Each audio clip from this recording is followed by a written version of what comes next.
అమ్మ నమస్తే. మీ పేరు ఒకసారి చెప్పండి అమ్మ. నా పేరు సిద్ధవేం సమ్మక్క. అమ్మ మీరు నాకు సిద్ధవేం సుక్కున. చెప్పండి అమ్మ, ఎట్లా జరుగుతుంది జాతర మొత్తం?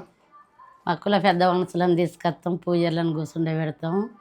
ఇక నేను పాన్పు కాడ వేస్తా, పాన్పులకి నేను పసుపు కుంకుమ పూజలకు బూదిస్తా, అలాగ బొట్టు పెట్టి పసుపు కుంకుమతో తల్లిని తీసుకొని గుళ్ళకి పోతాం.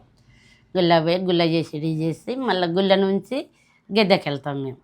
ఇక నాకు గంతే గెద్దెకి వెళ్ళి చెల్లె చెప్పిందమ్మ, గెద్దెకి వెళ్తే ఈ వారం బుధవారం రోజున ముగ్గులు అని ఎత్తాం. మాకు పెండ్లి మన ఇళ్ళలో పెండ్లీలు అయితే ఎట్లా పూల పనులు పెట్టుకుంటాలో తల్లికి ఆ రోజున అట్లా చేస్తాం. బుధవారం నాడు ముగ్గులు వేస్తాం. బేస్తారం నాడు 4 గంటలకి దేవునికి అయిపోతాం. పెద్ద మనుషులందరూ అత్తలు, కులపూల అత్తలు, దాని అధికారులందరూ వచ్చిందంటే పెద్ద పూజరి సిద్ధేవుని మున్నయ్య, తర్వాత చైర్మన్ పెద్ద జగ్గరావు సారు వచ్చిందంటే వాళ్ళ దగ్గరికి అందరు కులపొలం పిలిపించుకుంటారు. పోలీసు బందోబస్తుతో గుట్టకు పోతారు 4 గంటలకి. అడిగి దేవుడు పోయినాక కలెక్టర్ కంచెలు పోతారు, వాళ్ళు కింద ఉంటారు.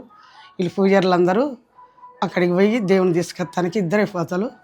దేవుని తీసుకుని వస్తప్పుడు కలెక్టర్ తుపాకులతో కాలుతాలు అన్నీ చేస్తారు.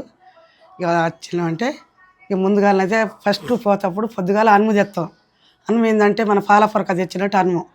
మళ్ళీ తెల్లారు ఏం చేస్తామంటే సాయంత్రం వడేరాళ్ళంటే మన కూరాళ్ళు తెచ్చినట్టు వడేరాళ్ళు తెస్తాం. మళ్ళీ సాయంత్రం 4 గంటలకి దేవునికి అయిపోతాం. దేవునికి అయిపోయినామంటే దేవుని తీసుకొస్తాం పోలీసు బందోబస్తుతో. ఇక ఇదే ఈ ఇంట్లోకి వెళ్ళి పూజారి ఇంట్లోకి వెళ్ళి పాన్పు కానీ, ముగ్గు కానీ, కుంకుమ కానీ, పసుపు కుంకుమలు, కొత్త బట్టలు, అందరికీ బట్టలు కూడా పంచి పెడతారు.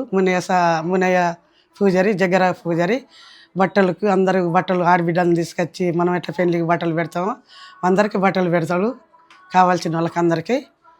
ఇక అంతే బట్టలు పెట్టినాక ఇక పోతాం. 4 గంటలకు దేవునికి పోయి దేవుని తీసుకొస్తాను.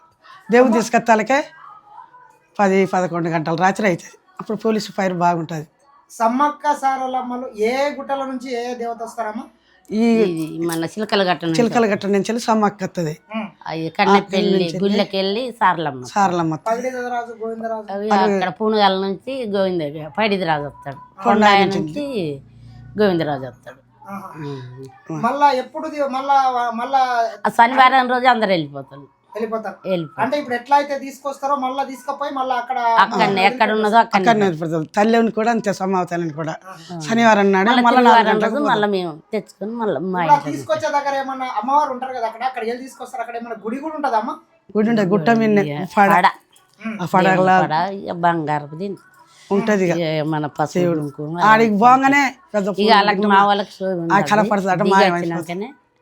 దేవుడు బాగానే మాయం పెద్ద పూలు గింట అన్ని ఆ దేవుడు మన దేవుని తెచ్చాడు. అప్పుడు ఆపడలేదు కానీ ఇప్పుడు కొంచెం ఆపడుతుంది కానీ అలా మాయ కొన్నంతగా ఏది కనపడదు, ఈగురం ఉండదు, ఏముండదు. కానీ మా తాతలు ముత్త తాతలు ఎప్పటి కాంచెలు చేస్తాను ఎప్పటి సందో చేస్తాను కానీ మా ఏజ్ వచ్చిన కాంచెలు అయితే మేము నాకు ఇప్పుడు 50-55 ఉండవచ్చు.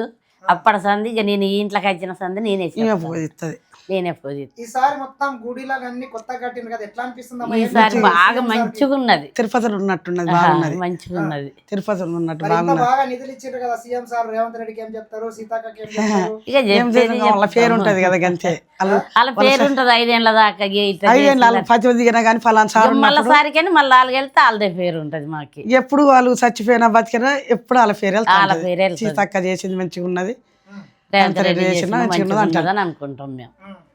మొత్తం రోడ్లు కూడా అన్ని చాలా పెద్దగా చేసినట్లు. పెద్దగా